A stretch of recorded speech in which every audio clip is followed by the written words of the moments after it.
ဒီကနေ့ကျွန်တော်ပြောကြားသွားမယ့်အဓိကအကြောင်းအရာကတော့ asylum ဆိုတဲ့နေထိုင်ခိုလုံနေထိုင်ခွင့်ဘယ်လိုရှောက်မယ်ဆိုတဲ့ကိစ္စနဲ့ပတ်သက်ပြီးတော့ပြောကြားသွားမှာဖြစ်ပါတယ်ကျွန်တော်ကတော့ immigration lawyer မဟုတ်ပါဘူးဒါပေမဲ့ကိုသိထားတဲ့ knowledge နဲ့အတွေ့အကြုံလေးတွေကိုဒီမှာကြည့်နေတဲ့ညီငယ်ညီမငယ်အားလုံးနော်မိဘတွေကြည့်နေတယ်ဆိုရင်လည်းကိုသားသမီးတွေကိုဒီဗီဒီယိုလေးကိုကြည့်ခိုင်းပါဒါမှမဟုတ်ကိုယ့်ရဲ့ဆွေမျိုးတိုင်းဝိုင်းထဲမှာနော်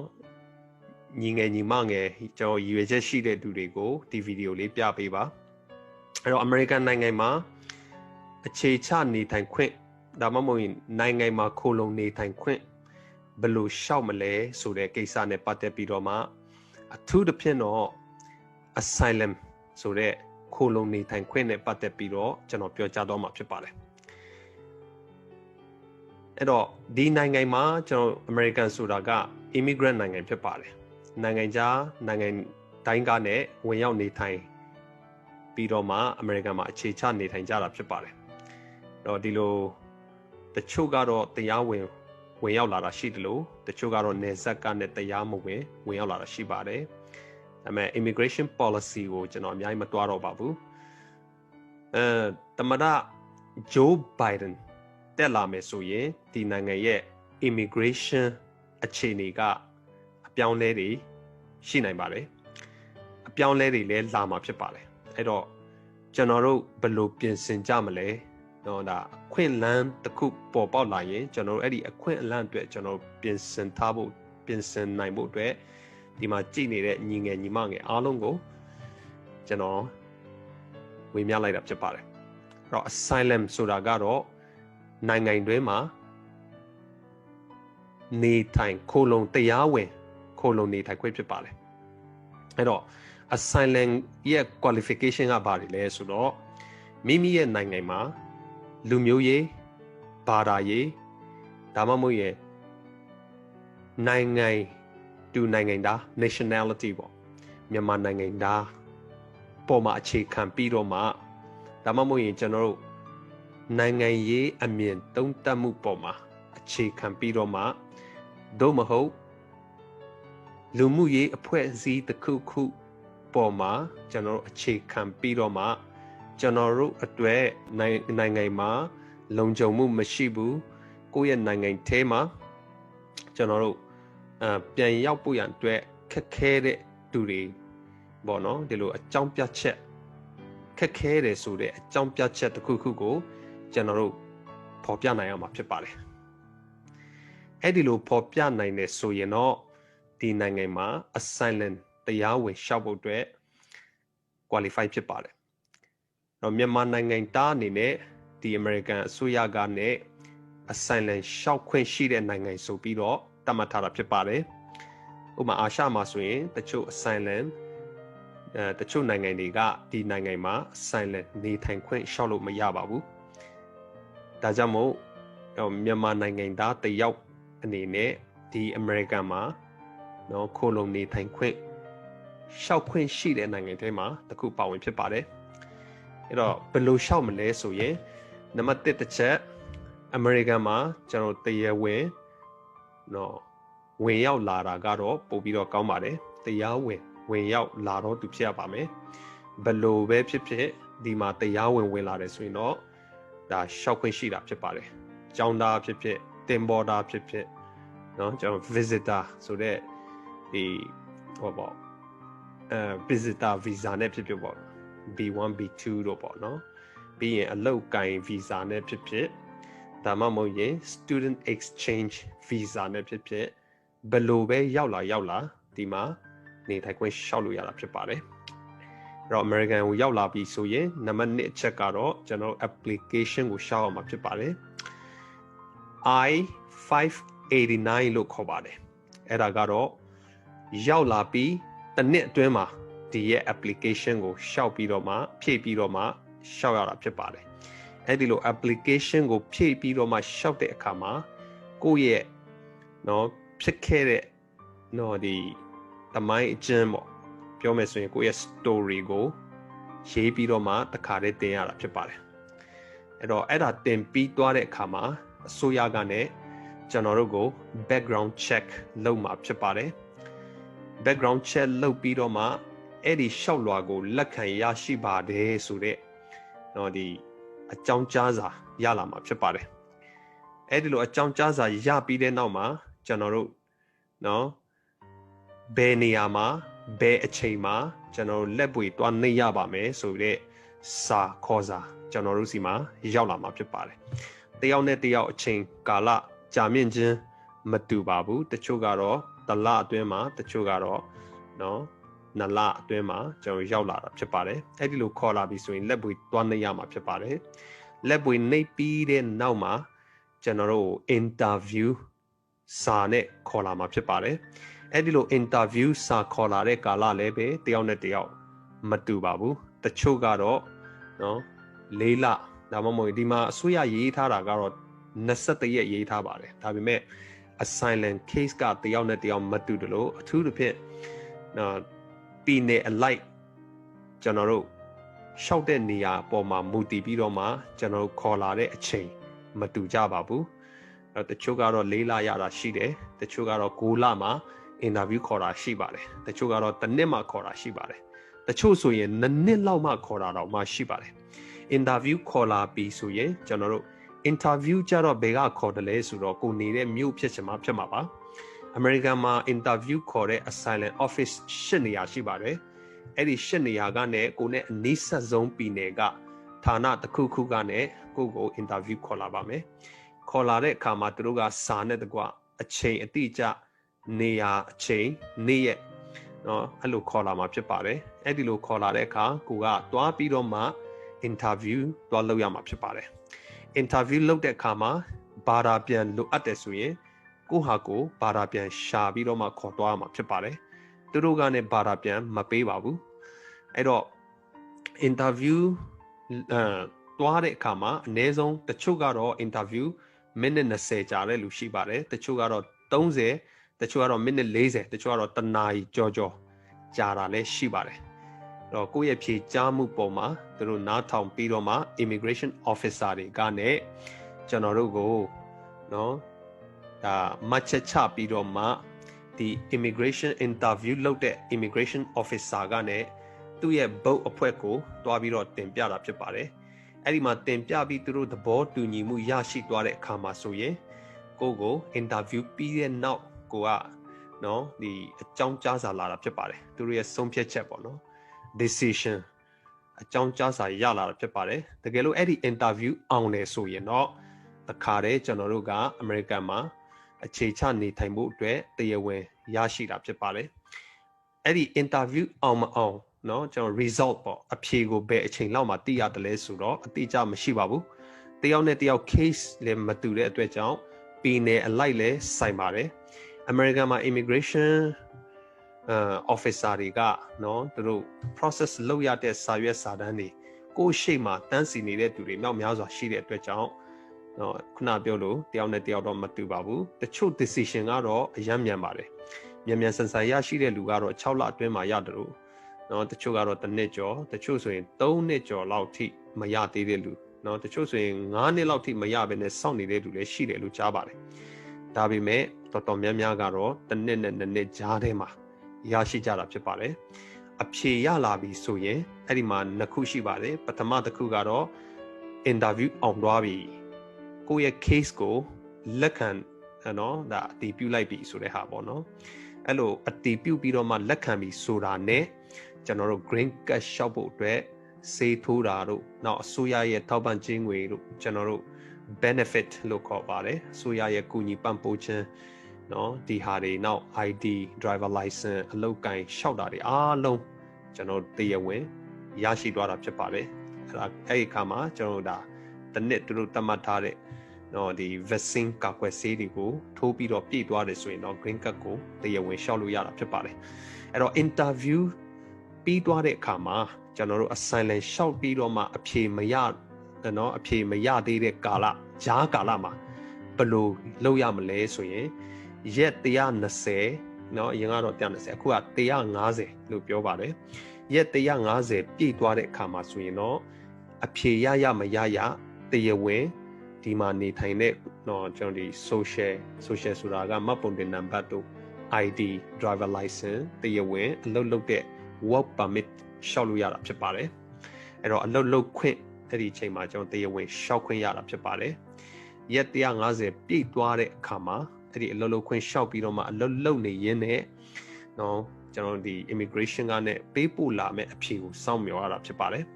အဖြေရပြီးတော့မှ pass ပေါ့နော်အောင်သွားတယ်ဆိုရင်တော့ပြဿနာမရှိတော့ဘူးအမေရိကန်မှာနေထိုင်ခွင့်ရသွားတာဖြစ်ပါတယ်တကယ်လို့အဖြေရလာပြီးတော့မှကျွန်တော်တို့မအောင်ဘူးဆိုရင်နော်ဒီမှာတို့ decision ချပြီးတော့ဒါကျွန်တော်တို့ကိုမပေးဘူးဆိုရင်ဒါဟောပေါ့ကိစ္စမရှိပါဘူးเนาะဒါကြာသွားတယ်ပေါ့ဒါပေမဲ့ process နည်းနည်းတော့ကြာသွားမယ်ကျွန်တော်တို့အထက်เนาะဒီအထက်ခုံရုံးဆိုတာကဒီ immigration court တရားရုံးကိုတွားပြီးတော့မှအမှုရင်ဆိုင်ရမှာဖြစ်ပါတယ်ဆိုတော့ကျွန်တော်တို့ကြာသွားတဲ့ case ကိုပြန်ပြီးတော့မှရှောက်လွဲချက်တင်ပြီးတော့မှကျွန်တော်တို့ကเนาะဒီအယူခံဝင်ရမှာဖြစ်ပါတယ်အဲ့တော့အဲ့ဒီမှာလည်းပဲ interview တွေလုပ်ကျွန်တော် appointment တွေတွားပြီးတော့မှကျွန်တော်တို့ရဲ့ရှောက်လွဲချက်ကိုသူတို့ကလည်းလက်ခံတယ်ဆိုရင်တော့ပြန်ပြီးတော့မှเนาะတရားသူကြီးကလည်းနေထိုင်ခွင့်ကိုအတည်ပြုပြီးတော့ပေးနိုင်တာဖြစ်ပါတယ်အဲ့တော့ဒီရဲ့ process ကတော့ဒါကြာမြင့်ချိန်တယောက်နဲ့တယောက်မတူတဲ့အတွက်ကျွန်တော်ဒီကလည်းခက်မှန်းပြီးတော့မပြောတော့ပါဘူးတစ်နှစ်နဲ့နှစ်နှစ်ကြာနိုင်ပါတယ်အဲ့ဒီလိုကာလမှာကျွန်တော်တို့เนาะရှေ့နေလဲခေါ်ရင်ခေါ်ရနိုင်ပါတယ်ရှေ့နေပါမှလည်းပဲအဆင်ပြေမဲ့ကိစ္စတွေဖြစ်သွားနိုင်ပါတယ်ဒါပေမဲ့ကျွန်တော်အခုပြောလိုတဲ့အချက်ကတော့လုံရင်းတူရှင်းမြန်မာနိုင်ငံသားတယောက်အနေနဲ့ဒီနိုင်ငံမှာခိုလုံခွင့်နေထိုင်ခွင့်ကိုတရားဝင်ရှောက်လို့ရတယ်ဆိုတဲ့အကြောင်းကို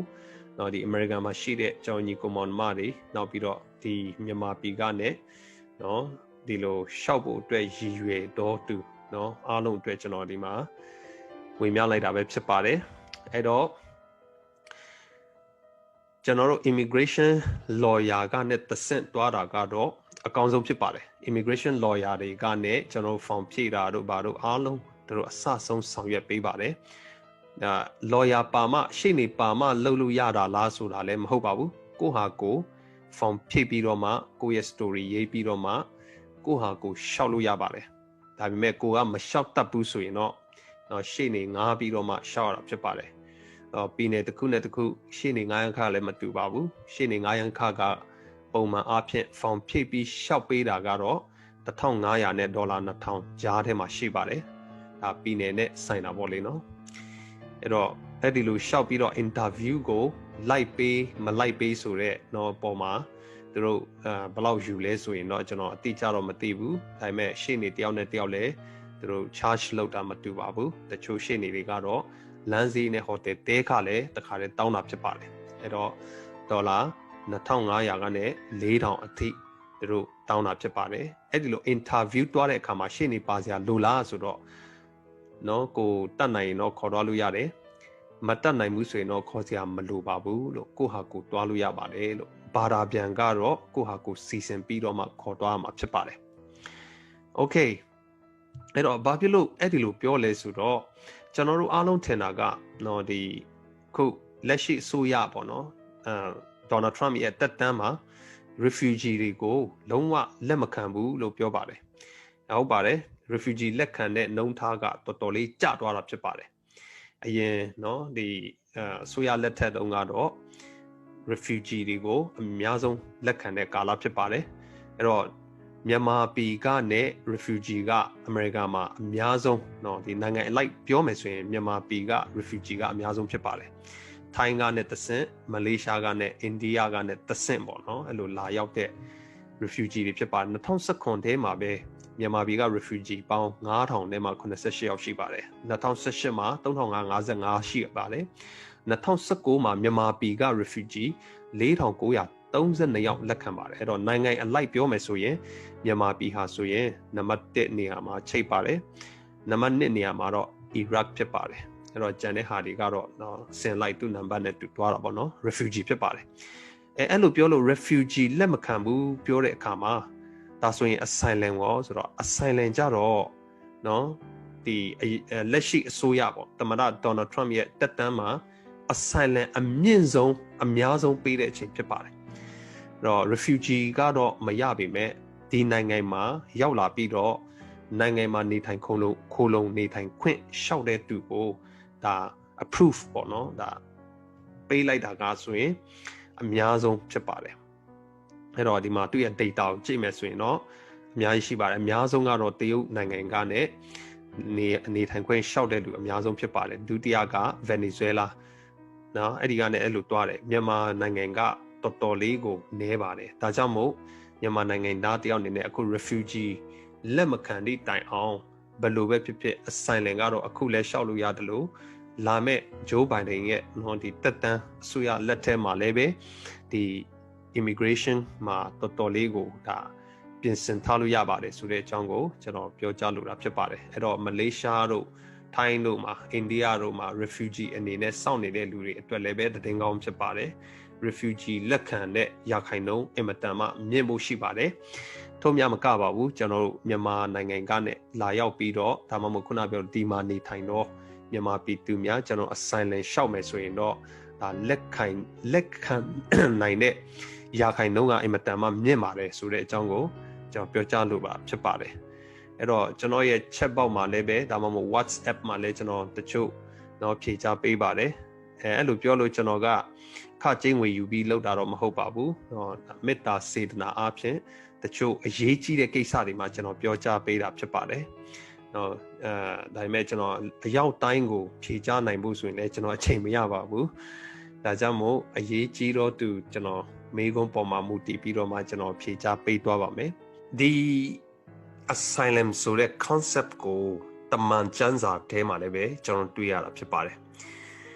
တမန်ကျမ်းစာထဲမှာတောလေယာကျမ်းခန်းကြီး35အငယ်30မှာကြည့်မယ်ဆိုရင်တင်တို့ဒီယော်ဒန်မြစ်ကိုကူး၍ခါနန်ပြည်တို့ရောက်ကြတော့အခါလူအသက်ကိုအမတ်တမဲ့တတ်မိတော့သူပြေး၍မိခိုရာမြို့တို့ကိုရွေးထားရမည်ထိုမြို့တို့ကလူအသက်ကိုတတ်တော်သူပရိသတ်ရှိတို့ရောက်၍တရားစီရင်ခြင်းကိုမခံမီတိုင်အောင်တေစားတေစီတော့သူဤလက်မှလွတ်၍မိခိုရာမြို့တို့ဖြစ်ရမိခိုရာမြို့ဖြစ်ရသည်လေဝိသားတို့အားပေးတော်မြို့တို့တွင်ယော်ဒန်မြစ်အရှိဖဲ၌မိခိုရာမြို့3မြို့ခါနန်ပြည်၌မိခိုရာမြို့3မြို့ပေါင်း6မြို့တို့ကိုရွေးထားရမည်ထိုမြို့6မြို့တို့ကလူအသက်ကိုတတ်၍အမတ်တမဲ့တတ်မိတော့အိတေလအမျိုးသားတင်တို့တွင်တဲခိုတော့တပါးတော့အမျိုးသားတို့သည်ပြေး၍မိခိုရာမြို့ဖြစ်သည်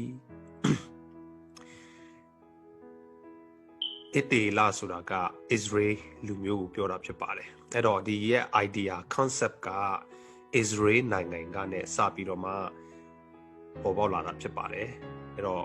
ဘုရားသခင်က Israel လူမျိုးကိုပြောလဲဆိုတော့ promised land ဆိုတဲ့ဒီဂတိတော်ထားတဲ့ Israel တိုင်းပြည်ကိုဝင်ရောက်ပြီးတော့မှကိုယ့်ရဲ့တိုင်းပြည်အနေနဲ့ဖြစ်လာတဲ့အခါမှာအဲ့ဒီတိုင်းပြည်မှာမြို့6မြို့ကိုခန့်ထားပြီးတော့မှတကယ်လို့เนาะကျွန်တော်ဒီလူတက်မှုကိုမရည်ရွယ်ဘဲနဲ့ဖြစ်သွားတယ်ဆိုရင်အဲ့ဒီမြို့ကိုပြေးလို့ရတယ်တဲ့အဲ့အခါမှာသူ့ကိုတရားစွဲဆိုတဲ့သူเนาะအပြစ်တင်တဲ့သူကိုเนาะတရားမှုရင်ဆိုင်တဲ့သူအားလုံးလက်ကနေလွတ်မြောက်မယ်ဆိုတာကသူ asylum အဲ့ဒီမြို့တွေကသူ့အတွက် asylum လောက်ထားပေးတဲ့မြို့ဖြစ်ပါတယ်အဲ့တော့ဒီလိုခိုလုံရမြို့လို့လည်းခေါ်ပါတယ်အဲ့တော့ယောရှုမတ်စာခန်းကြီး20အငယ်4နဲ့5မှာဒီလိုပြောပါတယ်ထိုမြို့တစုံတစ်မြို့တို့ပြေးတော်သူသည်အဲ့ဒီမြို့ကိုပြေးလာပြီးတော့မြို့တကာဝ၌ရက်၍ထိုမြို့၌အသက်ကြီးသူတို့အားမိမိအမှုကိုကြားပြောတော့အခါသူတို့သည်မြို့ထဲသို့ခေါ်၍သူတို့ထံမှနေရာချရကြမည်တေစားတေစီတော့သူသည်လိုက်လာလျက်သူ့လက်တို့တတ်မိတော့သူမအပ်ရအကြောင်းမူကားထိုသူသည်မိမိအဖော်ကိုအညိုးမထားပဲအမတ်တမဲ့တတ်မိ၏ဆိုတာကဒီခိုလုံရမြို့ဆိုတဲ့ဒီတိုင်းပြည်ဒါမှမဟုတ်ဒီမြို့ထဲမှာသူလာပြီးတော့မှအဆိုင်လန်ယူတယ်ဆိုရင်ဒီမြို့တကြီးတွေကသူ့ကိုလက်ခံထားပေးရမယ်ပြီး protection ဆိုတာကာကွယ်ပေးရမယ်အဲ့တော့ဒီလူကို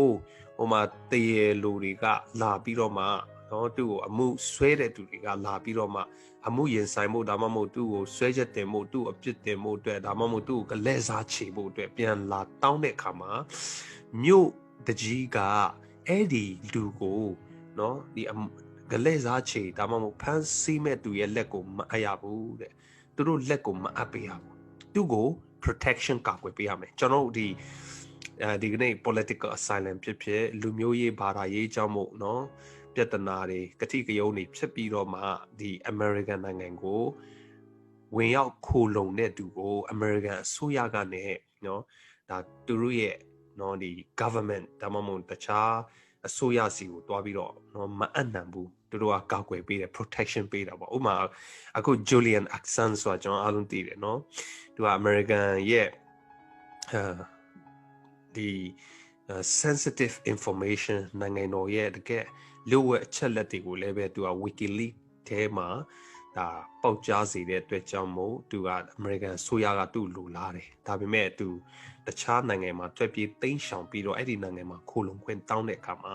အဲ့ဒီနိုင်ငံကအစိုးရကနဲ့သူ့ကို protection ကာကွယ်ပေးထားတယ်ဆိုတော့အမေရိကန်အစိုးရကသူ့ကိုခေါ်ပြီးတော့မှ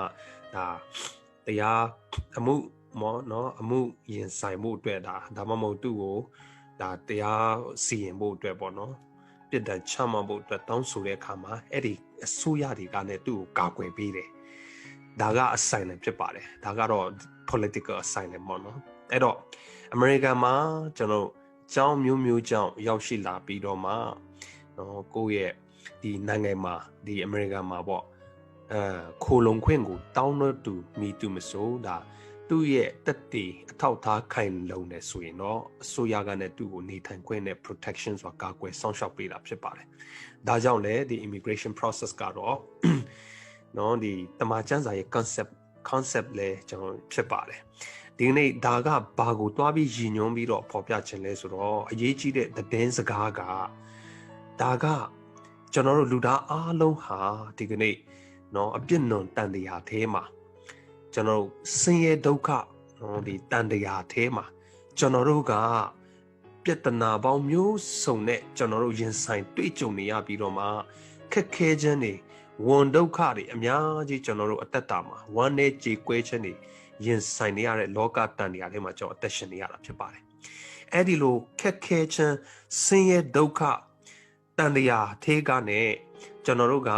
နော်ထွက်ပြေးတိမ်းရှောင်ပြီးတော့မှကျွန်တော်တို့ဒီတန်တရားရဲ့အပြင်ဘက်မှာကျွန်တော်ထွက်ပြေးတိမ်းရှောင်ပြီးတော့မှခိုလုံခြင်းတယ်ဆိုရင်ကျွန်တော်တို့အတွက် asylum ရှိပါတယ်အဲ့ဒါကဘာလဲဆိုတော့ယေရှုဖခင်ဖြစ်ပါတယ်သခင်ယေရှုဖခင်ကဘာပြောလဲဆိုတော့ဝန်လေး၍ပင်ပန်းတော်သူအပေါင်းတို့ငါထံသို့လာကြလောငါသည်ချမ်းသာပေးမည် Come to me all you who are weary and burdened and I will give you rest ဒီလောကရဲ့နော်ဝမ်းနေခြင်းဆင်းရဲခြင်းကြေကွဲခြင်းကျွန်တော်တို့နော်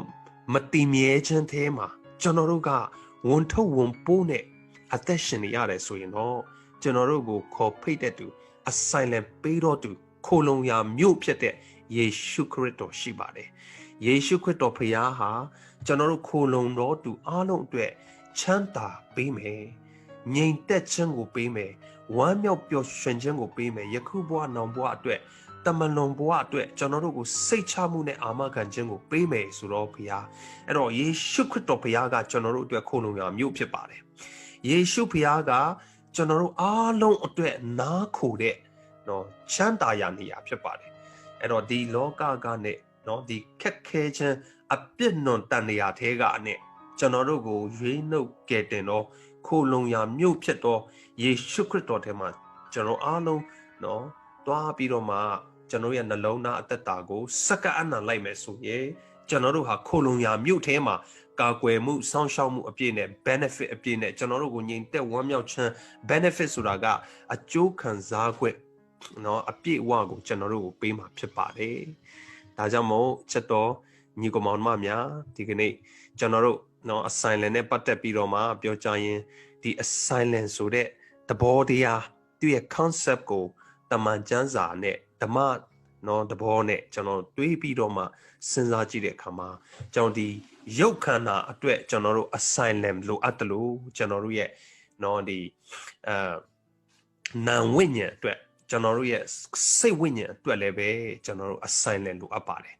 ကျွန်တော်စိတ်ဝိညာဉ်အတွက်ကတော့ငြိမ်သက်ခြင်းပေးတော်သူဟာ ယေရှုဖျားဖြစ်ပါတယ်ကျွန်တော်တို့ရဲ့ခန္ဓာအတွက်အစံလန်ကိုတော့ကျွန်တော်တို့เนาะတခြားကိုကြိုက်တဲ့ရာနိုင်ငံမှာအထူးသဖြင့်တော့ကမ္ဘာပေါ်မှာကျွန်တော်တို့ immigrant အများဆုံးရောက်လာကြတဲ့ American နိုင်ငံမှာ asylum တောင်းလျှောက်ခွင့်နေထိုင်เนาะခိုလုံခွင့်ကိုကျွန်တော်တို့တောင်းလို့ရတာဖြစ်ပါတယ်ဒါကတော့ကျွန်တော်မြန်မာနိုင်ငံသားတွေအတွက်အထူးအခွင့်အရေးဖြစ်ပါတယ်